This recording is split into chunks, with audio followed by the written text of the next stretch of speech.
Hello, good morning. My name is Daniele, and I am a maintainer of PsychoPG. I've been maintainer of PsychoPG for some time, and I would like to show you what is about this library, how can we use it in order to connect Python for PostgreSQL. We can see some of the characteristics of this library, and we can see some tips about what's the best way to use it and to avoid some common problems. First, a quick introduction. What is PsychoPG? It is a Python adapter for PostgreSQL. So in order to write a Python program in which would use Postgres to read and write data, you would need an adapter such as this one. And PsychoPG 2 is a very mature project. It's been around for quite some time. It's based on the libpq, which is the official clients for PostgreSQL. It's written by the same Postgres authors, so we can expect it to be complete and reliable. And it's written largely in C. It's sort of half and half between C and Python. So all the communication, all the network, all the adaptation, the most used parts of the library are written in C. So that gives good performance, and the rest of the adapter is written in Python. So good expressivity, good balance between expressivity and performance. So what should we do if we want to write a Python program using Postgres? So let's have a bit of an interactive use. So what we'll do is run Python, and then the first thing you would do, I guess, would be import PsychoPG 2, which of course doesn't work. You could have PsychoPG 2 in the system. Maybe you install it with apt-get or yum, but often you might get an old version. So the best thing would be to install PsychoPG 2 in a virtual environment. If you want to write a program today in Python, usually it's better to work in an isolated environment so that you have all your libraries in a way that it doesn't require sudo, for instance, to install. So let's create a empty directory, and we can use Python 3 module venv to create an environment. Source env bin activate. Now Python is a local Python, so ideally we can Python, and we can import PsychoPG 2, which will fight again because we haven't installed it. However, we can install it locally now. So PsychoPG 2, in order to be imported, it needs to be installed, and the way to install is to use to take the package from the Python package index using pip. And let's take a look I will use verbose mode to show that when we install PsychoPG 2, we have a step. There is a build step of a C library. As I said, it's written in C, so it needs compiling. You can see that the compiler is working. It just takes a few seconds. However, that means that we need the compiler installed on the clients where we want to use PsychoPG 2. That's included if we are using pip as a step, for instance, to install a program into Docker. So it takes a few requirements which are listed in the documentation, but mostly it's about having a C compiler and having the libpq dev, the development package for the libpq. It also needs the development package for Python. Good stuff is that those are already included in the Docker image for Python. So pip install psycopg2 works already in Docker. Once we do that, finally we can import psycopg2, and now this works. Now we have finally our module installed. Sometimes having a compiler is not practical. So on the package index, there is also a precompiled version of the adapter, which includes all the libraries already. So if I pip uninstall psycopg2 and we can use pip install psycopg2 binary. Now this was much faster. It didn't need to compile anything. And again, we have the adapter ready.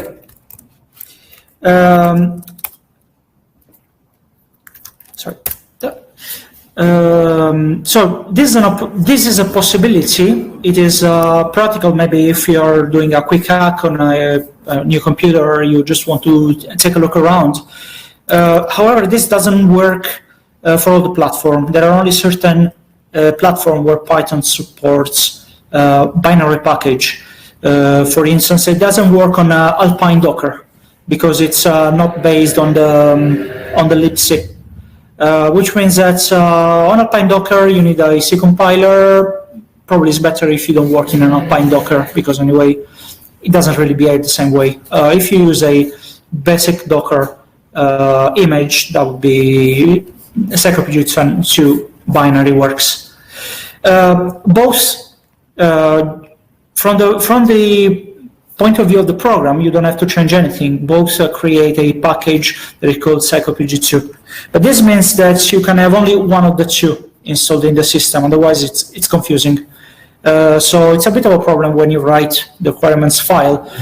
The practice would be to, if you have to list something in a requirements, you don't use the binary package. You better use the basic package and do with the install, because anyway, that uses the system libraries instead of the package libraries. In general, it's a more professional way of working. psycopg2 binary is probably is useful as an interactive hack and just to test things around. This is something that is going to change in psycopg3. We've done a lot of experience with binary packages and the pros and cons, and with the requirements. So psycopg3 will have a different architecture. There's going to be a basic package which doesn't have any install dependency, but has only runtime dependency. And then you can have some extra, which you can install with this syntax with the square bracket on pip, which would add a speed up package on top of psycopg3. The library will use it if it finds it. If it doesn't find it, it works anyway. And it's cleaner to write the dependency because you only need to depend on the base package. And then if you want, you can also add the speed ups. So according to your necessity of development, you have more flexibility, and it's easier to declare the extensions. So what we do once we have import the module, we create a connection. We can assign it a variable, connects. DB name equals 0, host equal localhost. So you can specify a connection string, and if everything works, then you have a connection object, and you have opened a connection to the database, and you can run commands into it. Looking a bit better about what that is possible to do. the connection string can be specified either as a string this way, or you can use separate arguments, separate Python arguments, Python keywords. This works the same. You can mix and match. However, I suggest that you stick on using this syntax, because the same string, if you are on the same machine, you can use the same string, for instance, to run PSQL. And if PSQL works, CyclePG will work as well, because they are both based on the libpq and they use the same connection functions. So using any other program provided with Postgres will use is able to use this syntax. So the finder parameter, where usually you specify a database name, can actually be an entire connection string. So if you do that, you can have consistency. For instance, you can put this connection string into an environment variable and having consistency between how Python behaves and how other support scripts behave. Also, because this is based on the libpq, it also supports other options for connecting. For instance, you can use the PG whatever environment variables in order to specify parts of the connection string. For instance, PG app name is a useful one. So is it? So export PG app name equal pgconf demo, something like this. And now let's see if it works. If I run Python, import CyclePG2, connection is cyclepg2.connect, give me name equals peer. And now let's also have a PSQL shell.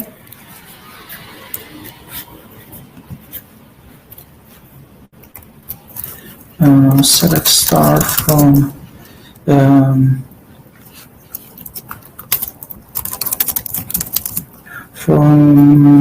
PG start activity, where let's say connection info backend PID. Here we can see the PID of the backend, so where PID equals this one. And here we have the value, the application name that we specified using the environment variable. So environment variable just work, and it's like they add other bits to the connection string.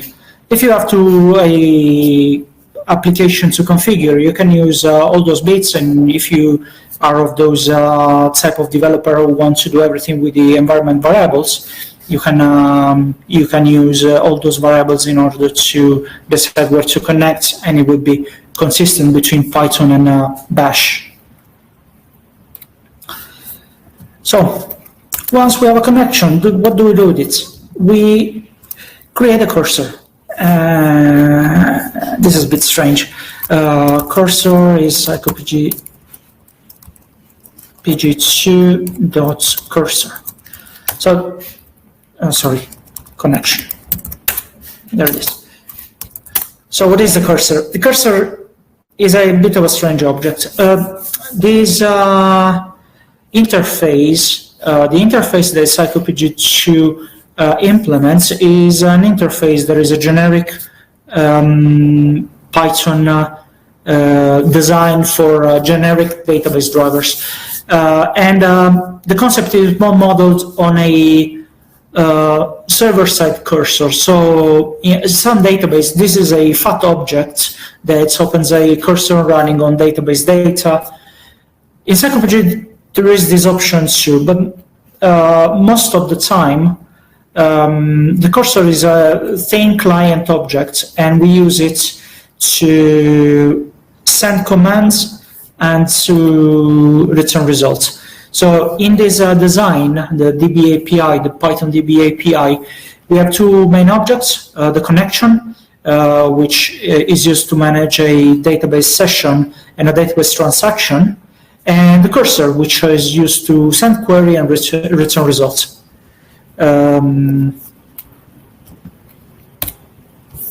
What do we do with this? With this, we can run commands. Cursor.executes, select star from generate series 1 to 5. Okay.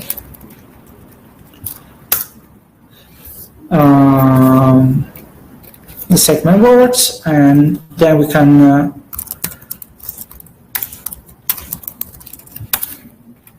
can get results out of it. So, so far we have done everything that we could have done with just PSQL. So the things start being interesting when you parameterize the query. So usually you don't want to just write a statement in a string. What you want to do is usually to have a statement in the code in a string and pass variables that come from the Python program. They can come from the environment, they can come from the URL of a web page. So what you do usually is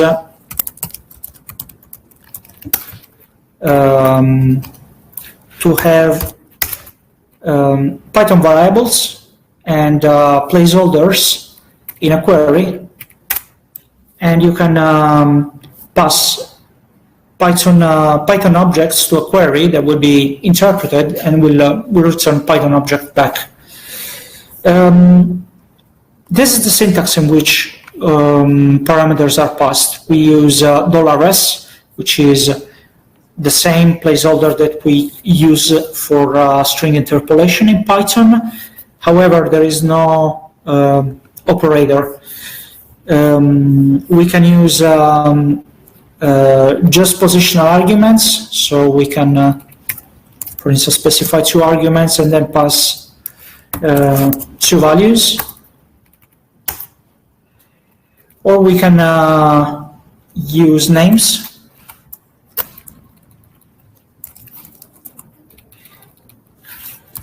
And then we can pass a dictionary. Equals 3, B equals I.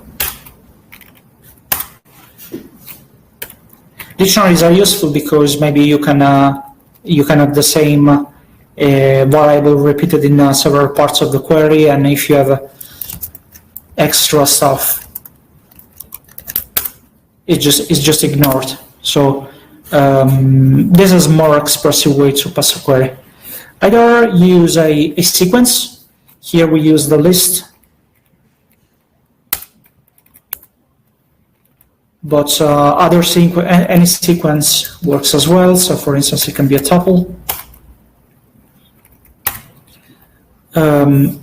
Or we can use names and a mapping. And this is actually one of the most tricky parts of moving from I know how to run a query to I have to write a program that runs query. Because this is where the dangerous stuff can happen. Why so? Because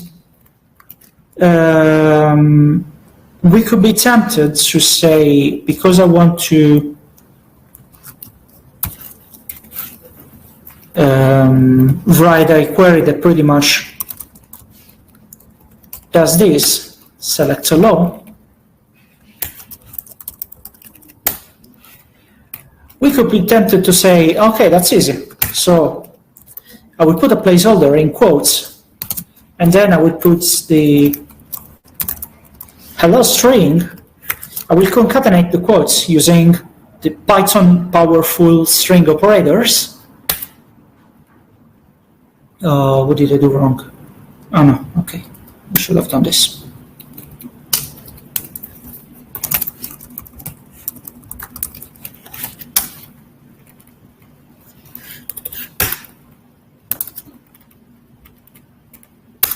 and then I have the result I'm expecting. So this seems to work perfectly, right? I want to do this. This is very dangerous to do, because then what happens if you have a string, for instance, that contains a quote, and that probably is not even the only thing that can go wrong, there could be other ones. Then what happens is that we get an error, because what happens? That the quote ends up being part of the statement, and now we have an unbalanced quote in this string. So we made an error.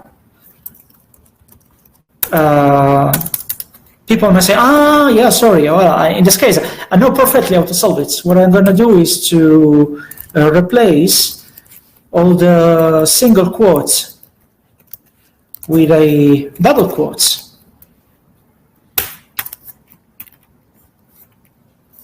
And fetch one.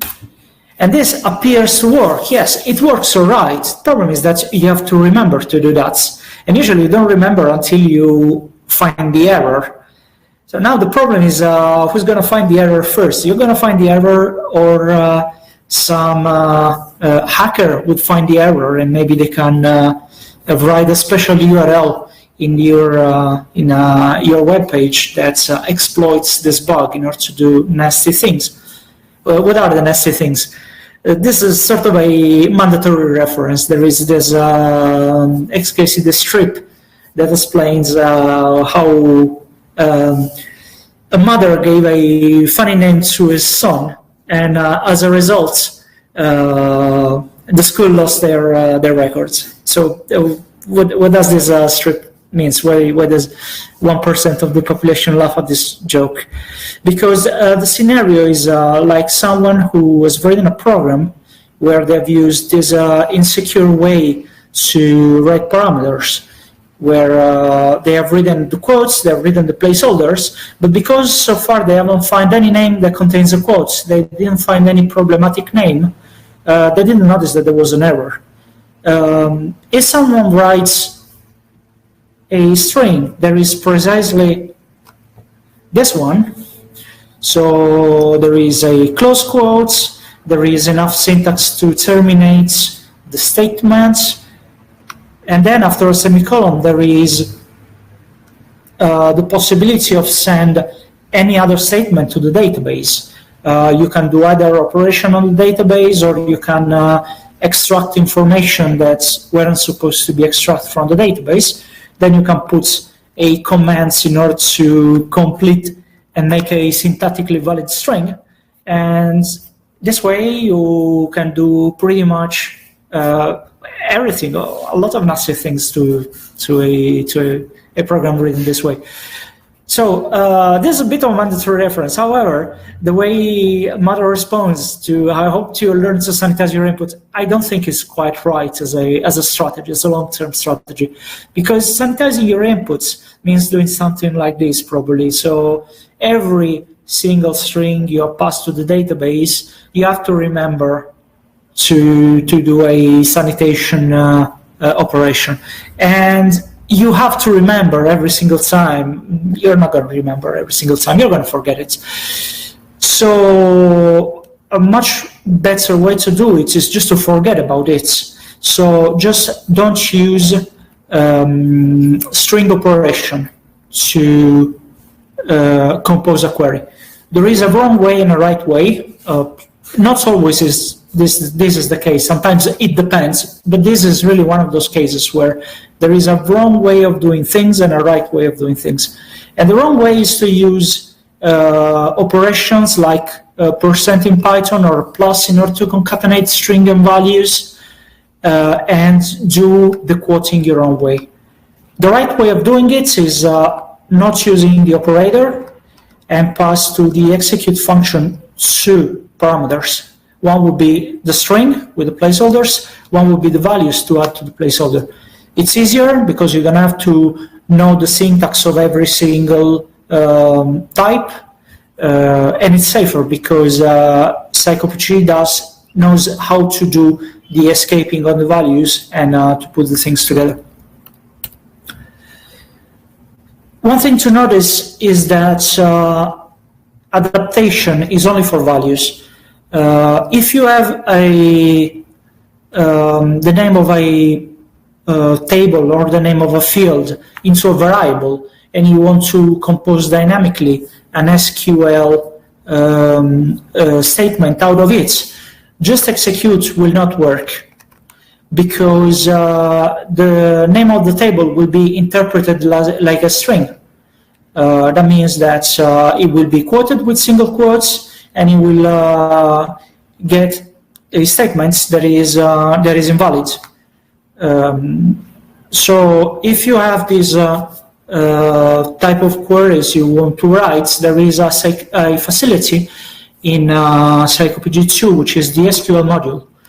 The SQL module contains objects you can use to decorate strings, and those objects know how to create the right syntax for things. For instance, the SQL objects will create a variable where you can use placeholders. You can use bracket placeholders in order to mix other bits of the statement.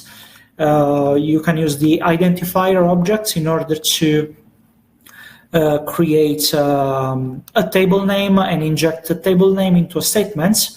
And if you have dollar placeholders, they will pass on scratch. So you can use the dollar placeholder to do the normal argument passing. And you can create dynamically a query in 2 steps. So you first create a query that has all the object names in the right place, or the table names or the field names in the right place, and only the placeholders in order to receive the values.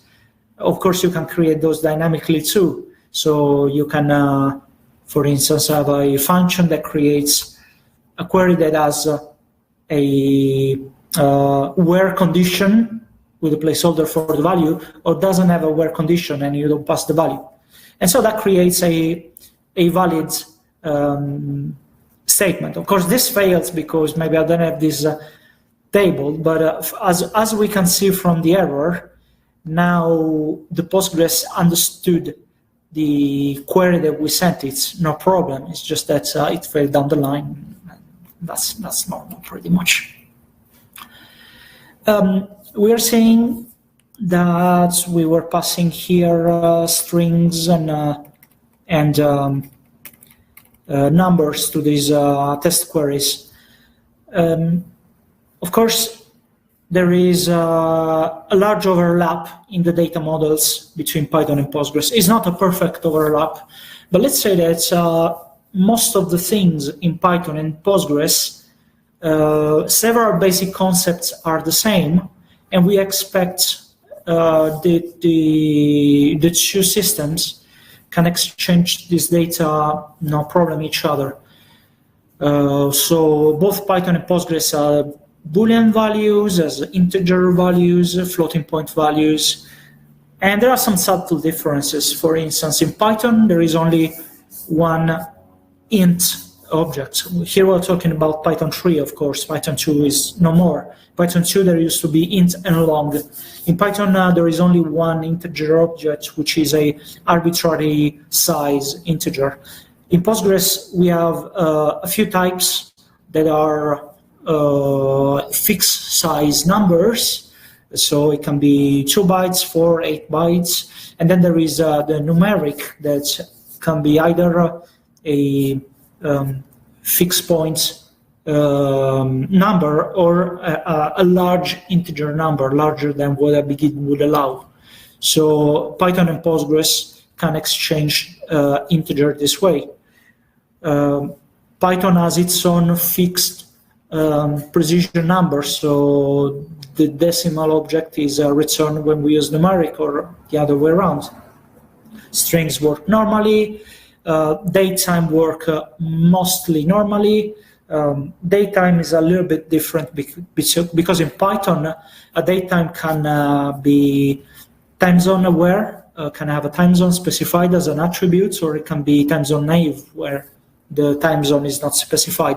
For Postgres, they are 2 different data types, and Python does the right thing in passing one to the other. There are a few other small differences. For instance, Postgres date and time can also hold the infinity value, and Python doesn't understand it. So the mapping is not perfect. However, it does mostly the right thing to do. None is a bit of a different value because in Python, none is an object in itself. It has a type. Whereas in Postgres, null doesn't have a type. You have a null of every type. You have a null boolean or a null number or a null string. But again, this is some difference that PsychoPG can take care of. So you can use none whenever you want to specify a null in Postgres.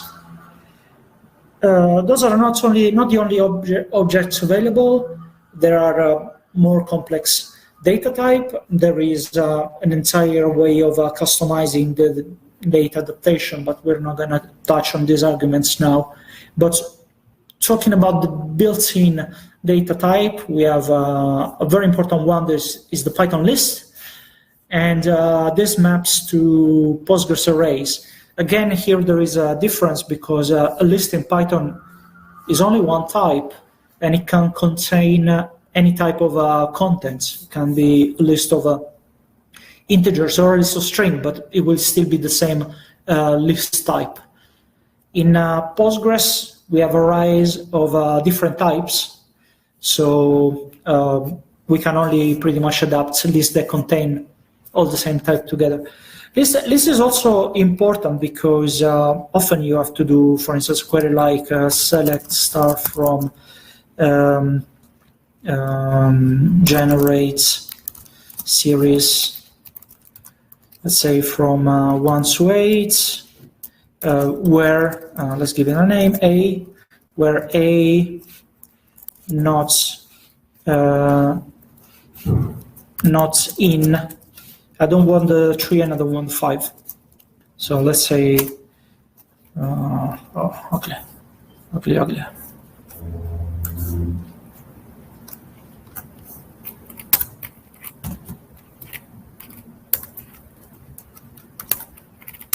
There it is. Okay, so let's say I have a statement like this.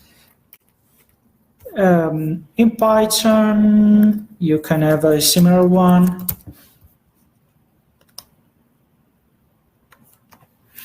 You can add semicolon, and one of the things you can do is to have a placeholder that will contain the set of values, and then you can have a tuple as an argument, and I don't want the 3 and the 4 this time.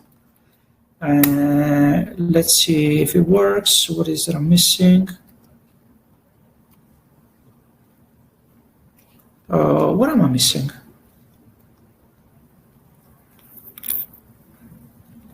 Oh, percentage, sorry. Okay, core fetch all. Okay, so here I'm missing the 3 and the 4. That looks all right.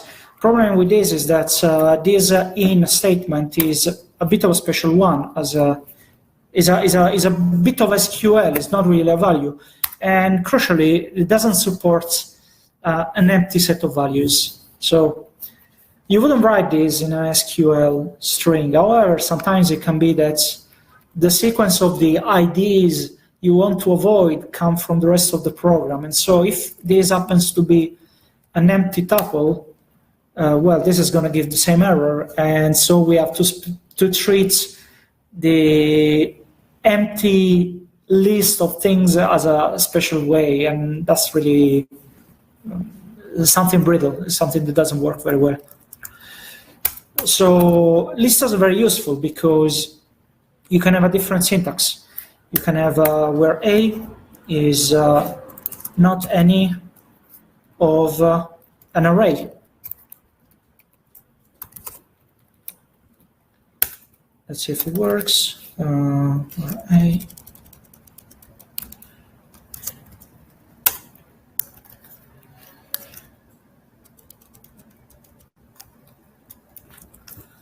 notes there. Okay, this is the right syntax. I'm writing down 2 lines.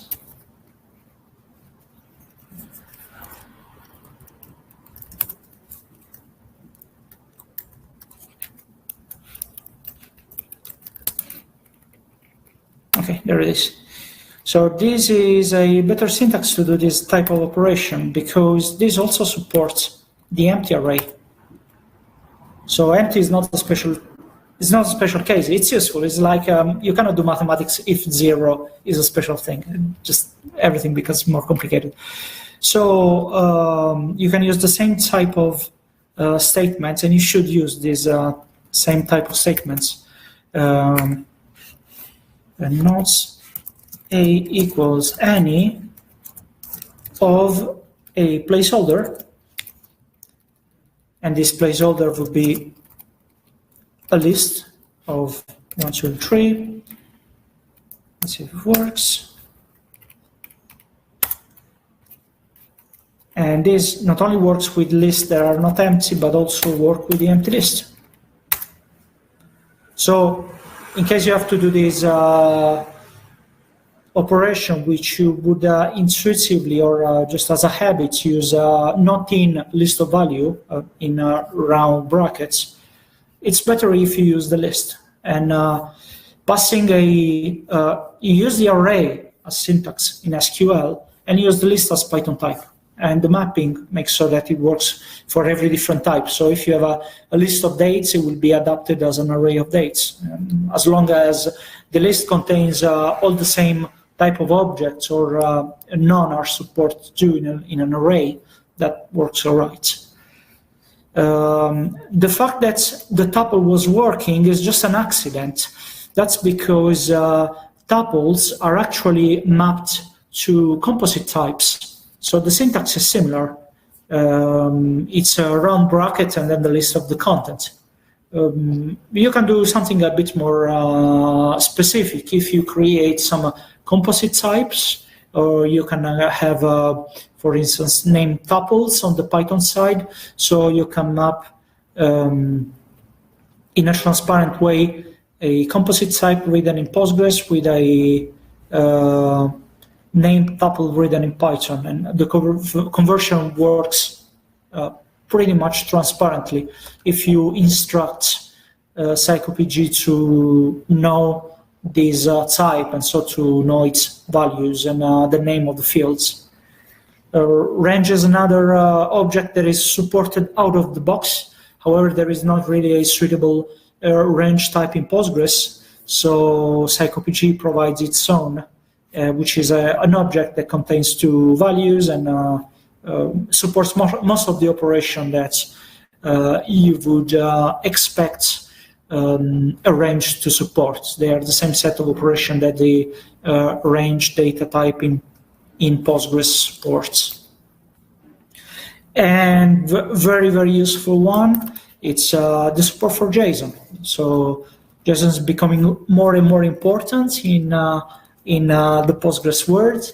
So the support from PsychoPG tries to be as transparent as it can. So if you have a JSON value or a JSON-B value, this value could be hello, could be this is a mapping. Now, because this is I'm using all the type of quotes in the string. I'm using the double quote and the single quote. So for this example, I'm going to use triple quotes to craft the string. And word 42. Let's see if this is good enough. It wasn't. From what is that? It didn't like. This is a syntax error. What am I missing?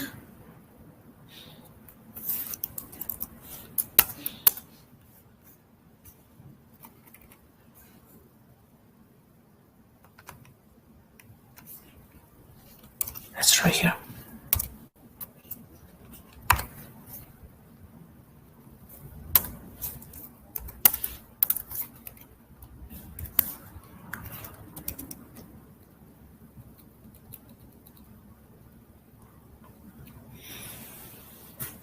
Oh, I don't know what is it. I cannot see it.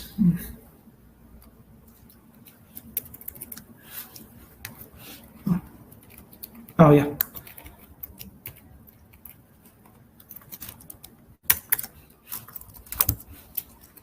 There it is. There's not a table. So let's move this bit. Okay. Core.fetch one. And now we have a Python dictionary, Python list, Python numbers, all coming from the same object. Let's say x equal, let's take the first item in this list. Sorry, executes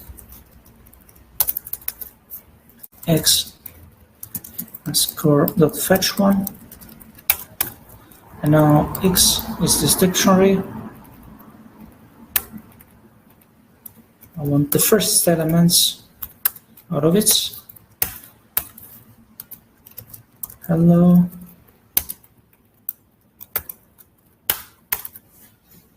So we got directly the Python dictionary, Python object interpreted as JSON out of the database. We can do the same conversion in the other direction. So we could use a syntax like for that executes. We could use, for instance, I don't know, insert into table values, and that would contain a JSON. No, I don't have this table, so let's just do a select something, and this something can be, for instance, a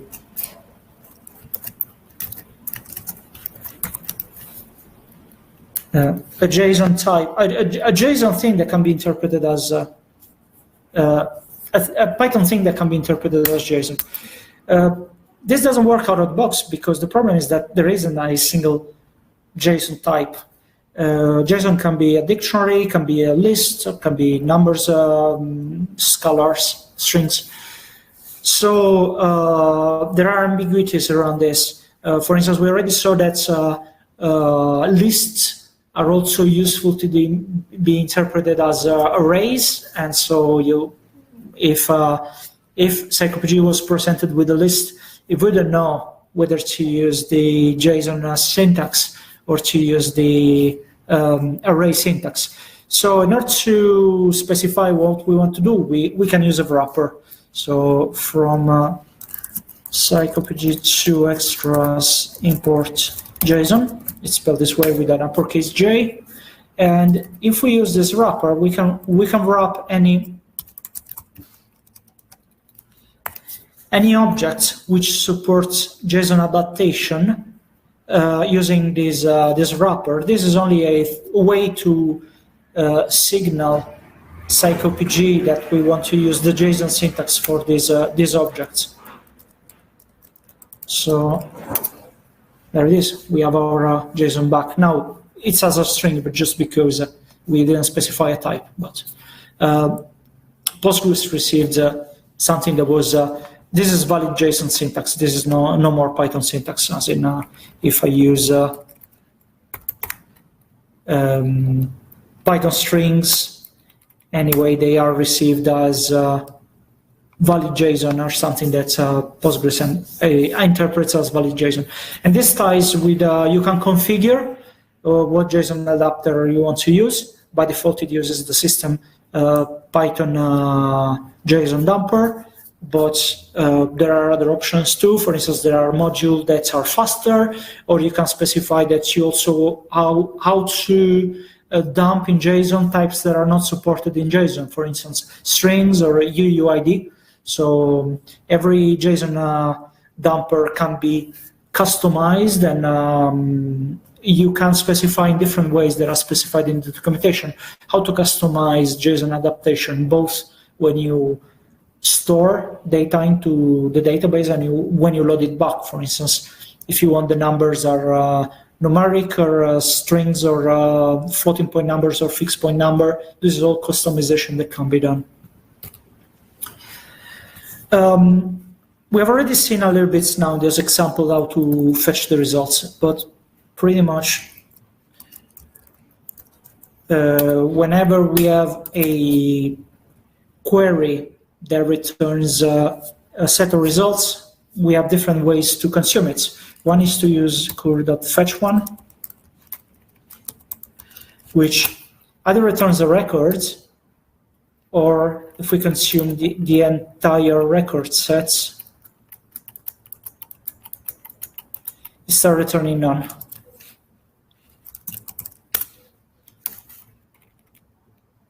Or we can, there are other methods, fetch many, returns you the number of records you specified, or less, if there are less than that. There is fetch all, that returns you the entire list of results. Every result is a tuple. And you can even use a iteration recursor. So for records and cursor, print records. So you can iterate on the results.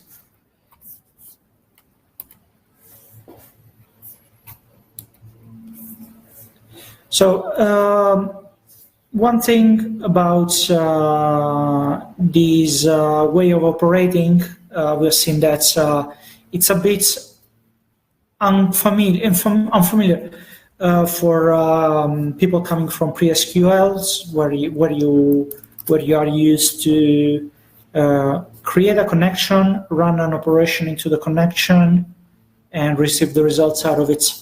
So this is sometimes surprising, and people say this cursor object is totally useless.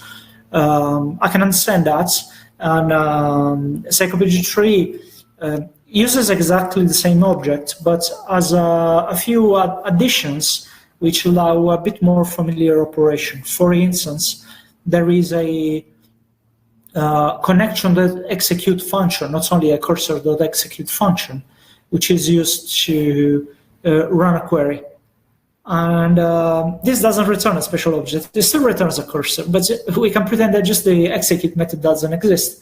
So we have a much more familiar way of working this way. There are other facilities where you can concatenate an execute and a fetch operation. So all in all, this DB API interface is still respected. All the objects behave the way they should behave, but there are a few tricks built around. For instance, we have seen here that cursor.execute doesn't return a value itself. In CyclePG3, it returns self. So you can do cursor.execute.fetch1, and this will be valid in CyclePG3. And you can write programs in a bit more agile way this way.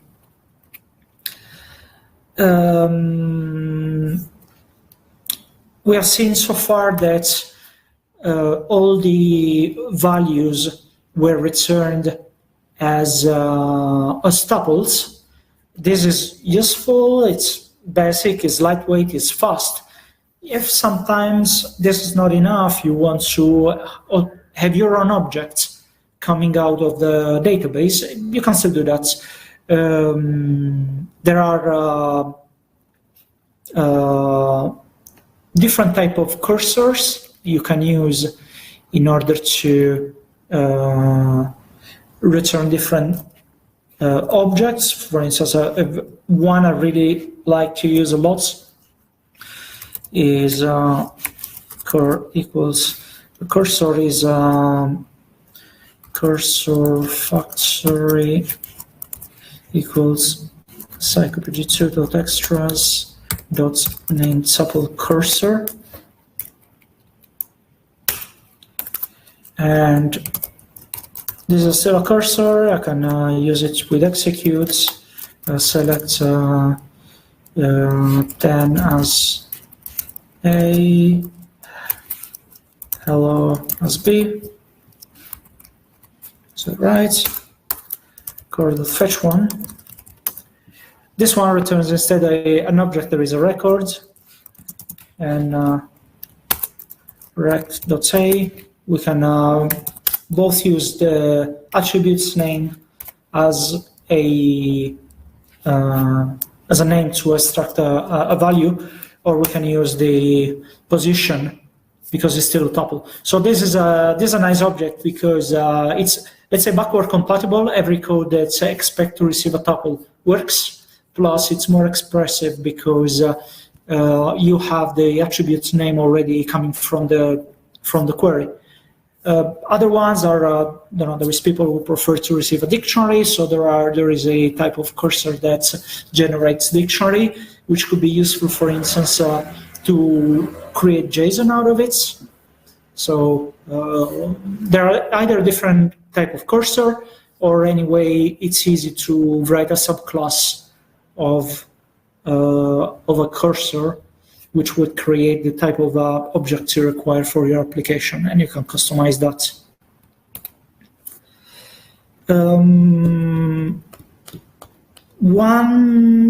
Let's give a better meaning to this cursor, what this cursor could be useful for. So far, we're seeing that using cursors this way, we have used queries the same way we do is in PSQL. That means that we run a query, we receive a complete result. If this result is small enough, that's good. But if this result is very large, running a query this way means that you have to transfer all the data from the server to the client, and then you have to store all the memory, all the data set in memory. So pretty much whenever we run an operation like this, at the time of execute, the client receives the entire data sets. This data set is stored in the memory in the state of the cursor, which then can use it to inspect it. For instance, if we have our generate series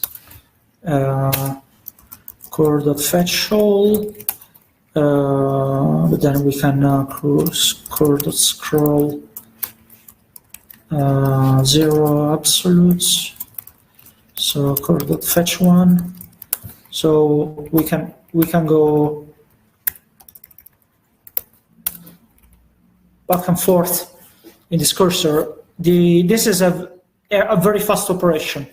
Each one of those operations doesn't require a new round trip with the server. Everything is already on the client side, so it's only a matter of accessing data in memory. The shortcoming is that you are limited by the memory you have. So if you have a huge data set, you have to be prepared to have it entirely on the client, or you have problems. If this is not practical, if the data set is really large, you can use a real cursor, which is a structure in the server memory, or maybe the server didn't compute it entirely, but has its own tricks in order to store it only partially. But you can use a server-side cursor. The way to do it is only just to give a name to the cursor. In Psychopg, they're also called named cursors, because the only difference when you create them is that you give them a name instead of leaving them anonymous. And everything works largely transparently. You get the same type of object, an object that has an execute method, but behind the scene, whenever you run a query on this cursor, the adapter actually will run a declare statement on the server. That means that it will create a cursor on the server, which executes the statements, and well, it depends on the server what it will do. It could decide to do to create only a temporary data set. However, when then you use the fetch operation, you only get the data you have requested. So if you use fetch 1, you only get one row, and if you use fetch many, you only get 100 row or how many you need. Even iteration doesn't fetch all the data set, but fetch it only in pages. So this allows to work with huge data sets. The price is that every fetch operation becomes a round trip to the server, so it is lower in itself. However, if you don't need to read the entire data set, but you only need the first page, the first few records, this is a way to avoid to transfer a potentially very large amount of data on the client and then just waste time because you don't need all of it, or have problem because it's too large in memory. One thing we did here, as we were trying, every time I've made a mistake, every time I do a mistake, like cursor executes and run either write a syntax error or refer to objects that don't exist. And anyway, every time I make a mistake, there is a Postgres mistake, not a Python mistake. What happens is something like this. I get an error from the server, which is fair. The server specified what type of error it is. But then, if I go and fix the error, I actually find myself in a condition where the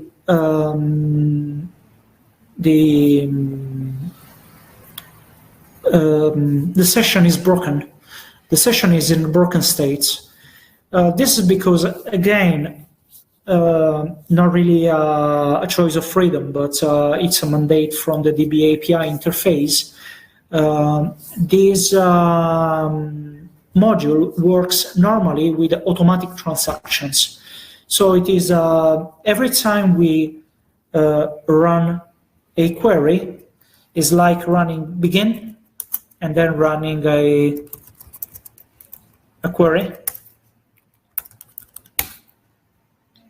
And after we make a mistake, the transaction is aborted, and we cannot do anything before we roll back. So in PsychoPG, when you write a program, if you find an error like this, current transaction is aborted, that means you made an error, but not in this statement. This is probably right, but you made an error sometimes in a previous statement. So the only way to recover from this state is to roll back. Well, we said that the connection, not the cursor, is the one that can roll back. And now we can use the cursor again. This is tricky because even if you do an operation like something that doesn't start apparently a transaction here, info backend p. Select star from PG start activity where bid equals this one.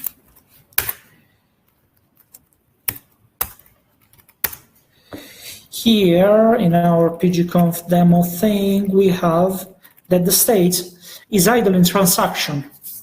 And even if this program is not doing anything, these idle in transaction states in this session is a problematic thing to have if it's kept for a long time. So if you have an operation that does if you have a program that does some Postgres operation and then does, for instance, a lot of calculation in Python with that results, or it forgets the connection as it is, you end up having those idle transaction thing, and those are really a bad thing to have if you have a long time programs, because if you keep a lock in a transaction, that lock is held until the transaction is closed, so you have other operation that cannot run, and because of the way the event horizon in Postgres works, you have the creation of bloats. It's really not a thing you want to have. You want to typically work with short transaction in your program. So one thing to do is to commit your operation. So now again is idle. It's okay, yeah, well, you can remember to commit every time, but as we were saying for the query passing, whenever it's something every time, you will forget it sometimes. So having an explicit commit or rollback is something that sometimes can get in the way, and it would be ideal if you didn't have to do that every single time. So there is this manual operation, but there are a few things we can do instead. One thing is the connection as an auto-commit state. By default, unfortunately, it is false by specification, but we can set it to true. If we set it to true now, it works like PSQL. Now it's more familiar behavior for people who normally use PSQL. This statement is a normal statement, doesn't start a transaction itself. And if we make a mistake,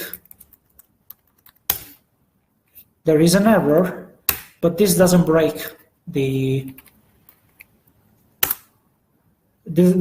session, doesn't break the transaction, put the session in broken transaction state so that we can recover from. Another things we can do if we have a not auto-commit cursor, because maybe we have to run multiple statements and we do want transactions, but in order to forget to use commit and rollback, we can use the with block in Python. So the with block works as a wrapper for a transaction. So normally this is again a normal PsychoPG connection. That means that it starts automatically a transaction. So let's roll it back. And now we can use a statement like with connection. And if we are in this block, we can run things. For instance, let's do something that we'll see on the other side. Create table, a table that I don't have. Okay, I don't have tables. Create table foo. Let's create an empty table. And now, what do we see? We see that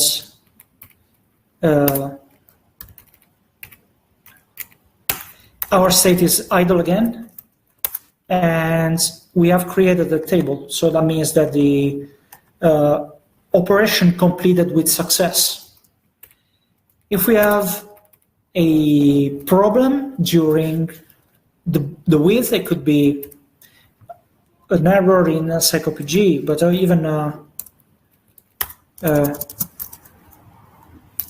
even just a Python error within this block. What happens is that we get the error is propagated, but this transaction is rolled back automatically. So again, the statement is idle, and I only have my food table, I don't have the bar table, because this statement was passed to Postgres, but then it was rolled back. So no effect on the server. A Python exception that is propagated and can be handled by the rest of the program normally. And so this is a much better way to visualize a a transaction. So this was the way it was taught. It was taught a long time ago when with was a relatively new construct in Python. Then what happened is that people started using with consistently with a lot of objects, and this now is not considered the most idiomatic way to use with. Usually, with is used to manage resources, and people expect that if you have a connection that has a close method in order to close it, the with block will close the connection at the end of the block. So people is often surprised that running a statement like this doesn't close the connection at the end. And it's fair, because every other Python objects, like files, even like cursor in psycopg, they work this way. At the end of the with block, they are closed and they are not, they cannot be used anymore. And every resource that they had allocated is free. So this is useful in order to manage transactions, but it's not idiomatic for Python. So we decided that this was important enough to create a non-backward change for psycopg tree. So in psycopg tree, we decided to break this pattern and use the with on the connection to close the connection. What we have instead is an explicit transaction block. So you can have with connection.transaction, this starts a transaction, and at the end of this block, the transaction will be closed with a commit if there was no error, or it will be closed with a rollback if there was any error, and the error will be propagated. So we can have with the connection.transaction nested into a with a connection, and at the end of the outermost with block, the connection will be closed. Not only that, we can also have nested transactions. So we can have a transaction block, and we can start a new transaction block inside it. And this way we can have a nested transaction, which are implemented using save points for the as the database commands we send, but it is transparent. So an innermost block, for instance, if this innermost block raises an exception, then this exception can be handled normally from Python. Anyway, because the connection has been rolled back, in this case only the save point has been rolled back, the session is in a state where it can receive new operations, and we can either commit or we can roll back an outermost operation. So if we bubble up and we complete successfully a with block, the outermost with block, then again our connection will be in idle states and will be either ready to be closed or ready to be to run a new separate transaction. So this is a non-backward compatible change, but I think with a much better architecture to have a thing that is familiar Python way of using it, and using a powerful feature such as nested transaction, exposing nested transactions. On the way back, whenever we run a query, we receive results back from the database, and here there is a step. There is the opposite than the moment in which we pass parameters from Python to Postgres, because we receive a result from Postgres, and psycopg has all the mappings which are customizable to convert familiar Postgres types into familiar Python types. Again, normal types such as numbers, integers, strings, and booleans work as expected. Null become null. No, the other way around. Null become none. And it can be customized. So either if you have your own data type, if you have exotic types, if you have extensions, if you have composite types, this is an entirely customizable level of transformation of data from Postgres back to Python. So documentation explains how to customize this, but it's not an operation you have to do every time. So you can use the documentation to take a look at how the things can be done. So all in all, this is the basic way to use PsychoPG to integrate Postgres work with a Python program. And so, for instance, to create a web interface, a web service using Postgres behind the scene. This uses a standard object, standard according to the DB API, the database standard for Python. That means that even using other adapters, for instance, coming from a different database, you would have the same pattern of usage. You have a module, the module exposes a connection factory function. This resulting connection object has cursors that can be created. Cursors can run queries, eventually passing parameters, and you can retrieve results out of a cursor. In PsychoPG2, connections are multi-thread, so you can have different threads creating one cursor per thread and operating concurrently. And eventually, all of them are committed or rolled back by running one of the methods on the connection. This works for both PsychoPG2 and PsychoPG3. In PsychoPG3, there are more flexible methods, but those basic ones work transparently. And if you've used only those so far, then you can just migrate by importing a different module. And you can consume data using the fetch methods on the cursor. Remember that the entire state of the query has been transferred to the client. So ideally, you don't want to query more than you need to use, or if you don't know how much, and it can be a lot, you could use a server-side cursor. And you can use methods to fetch one record. If you're expecting to having only 1 or 0 records to return, this is useful. Or you can use fetch all in order to return an entire list of records, or using the iteration syntax in order to scan the result set and do an operation for every record.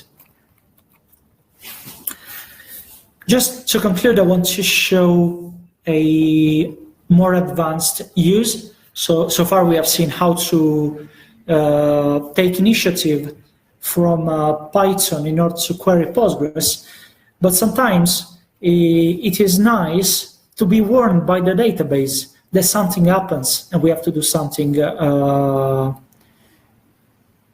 of this thing that happens. For instance, I don't know if you know this, but Postgres has an asynchronous notification system where a session can listen to a channel, and a separate session can send a notification to whoever is listening on this channel. Nothing happened here because PSQL is not an active listener, but as soon as we do an iteration with the server, then we also get news that someone has notified this channel, and there is also the possibility of attaching just a string of payload to it. Better than nothing. You can write everything in a string. So usually what you do, for instance, if you have an important object and a surrounding system has to know that this object has changed, for instance, what you can do is to attach a trigger to this object. So if you have don't know, customers with an ID and you have to notify that the customer has changed because, for instance, you have an external audit or whatever other thing you want to do in a distributed system, you can write a notification saying that the customer has changed and passing the customer ID as payload. And then if anyone needs further operation, they can receive these payload and write a query using that ID in order to see what has changed and if they have to do something else with this data. So this is a powerful thing because it allows the database to be an active part in sending messages in a message passing distributed system. So it's quite a strategic little piece of functionality. And PsycopG offers a way to use this functionality in order to receive information and do something. I have a small program that is implemented here. I won't show the source here, but it's available on GitHub, so you can go to this address to take a look at it. And this implements an architecture similar to this. There is a Postgres server, and there is a Python program, this push demo, which is listening on the server changing. And what it does, it pretty much propagates those messages to web sockets. So you can write a web front end, listening from web sockets, and receive information directly coming from the from Postgres. Now, because this presentation is in HTML, actually this works already in the presentation. So this requires push demo running. So let's run the scripts.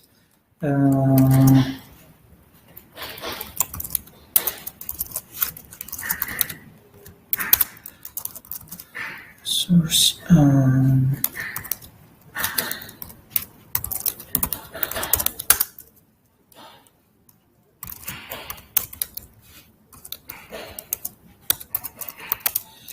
Here I have push demo, and now it's running and waiting for someone to connect. Now I'll refresh the presentation. So now it has connected to this program, and because this is listening on this data channel or notification, we can pass the notification to the program. Here there is PsycopG listening for notification and doing things. The thing that is doing is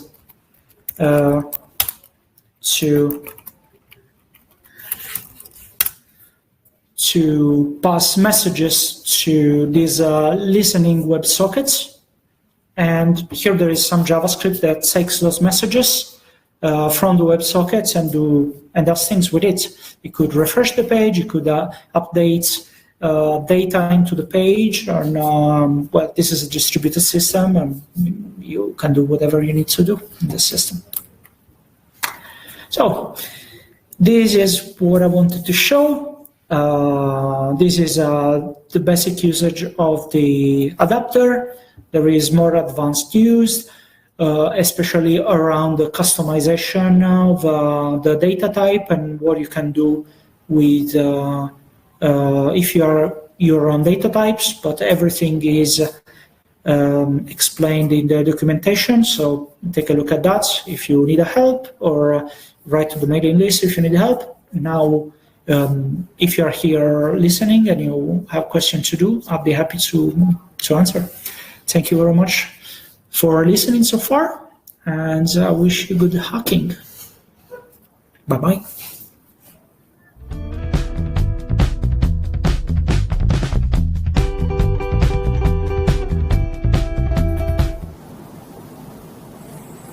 Okay, thanks. Thank you, Daniela, for your presentation. Really very, very impressive. And I really appreciate your work with PsyCoach 2 and PsyCoach 3. So we are waiting for a release. So thank you very much. Oh, do you have any planned date for release of PsyCoach 2, Coach 3?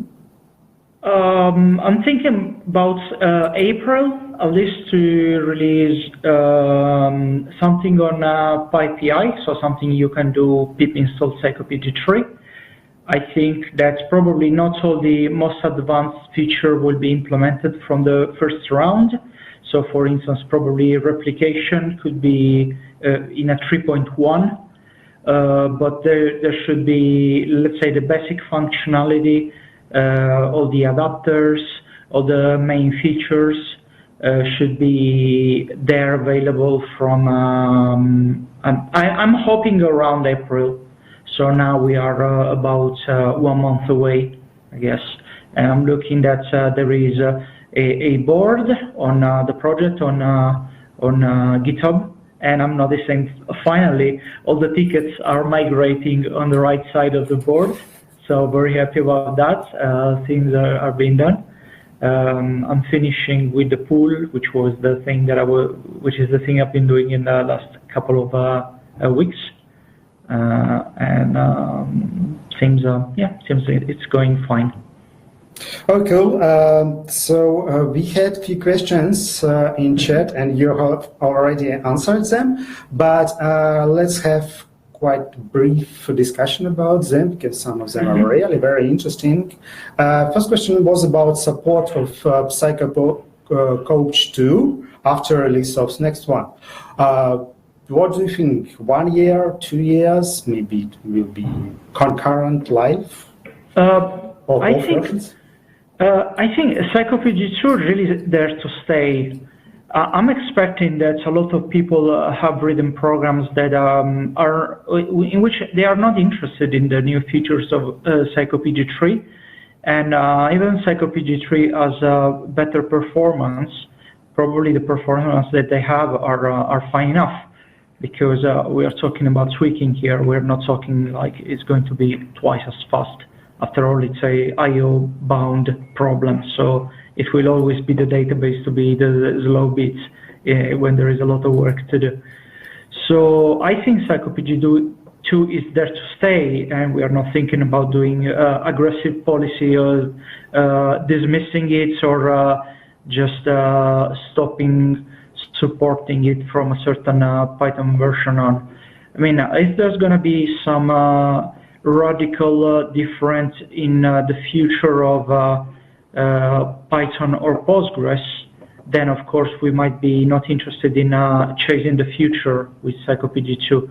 But we're talking about something as radical as if there is a Python 4, or if Postgres changes the line protocol and stops supporting the protocol 3, which is the one that Psychopg 2 uses. So if it's only a matter of compiling the packages, testing if the package works, every now and then, because Psychopg 2 does a few things at low-level Python C. It uses it uses the Python API, C API, in ways that sometimes change. If there are small changes to do to support a new Python version, we will do it, no problem. So okay. I don't see us just kicking people, forcing them to use version 3.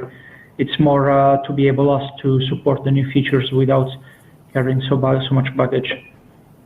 Okay, we had another question about binary protocol and support of it in psychoculture driver. What do you think about it? So, is it reasonable or? Yes. So PsychoPG3 can use both formats, and as a preferred format. So let's say it works this way. It works, the placeholder %s. In PsychoPG3, when you use %s, it would use the best format it can, which at the moment seems to be binary. However, I'm very interested in what the person in the chat was saying, that developers, core developers, discourage using them. Probably it's more nuanced than binary is always preferred, but sometimes it's very preferred. For instance, if I have to save an image in the database, let's say a largish binary blob, if I want to save it in text, I have to escape it, and it becomes 4 times as big, pretty much. So in case of binaries, saving binaries in the database, definitely the binary format is much better.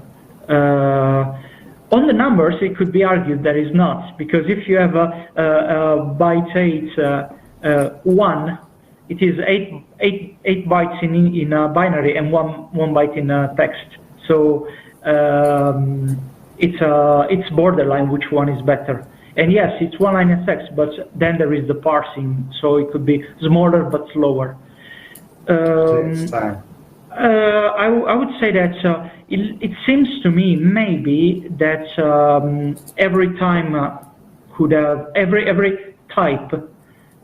could have a preferred format. Definitely binary for byte A, maybe text for dates. I don't know. So it would be probably interesting to have a chat with the core developers to see what they think.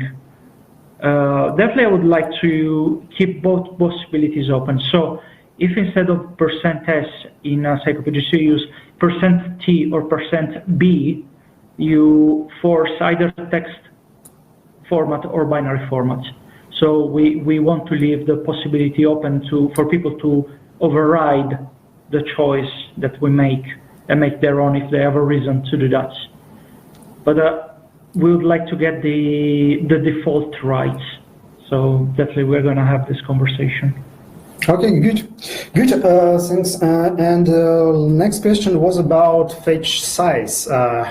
What is the best way to work with fetching if we have front end and database, and when user can wait before fetch next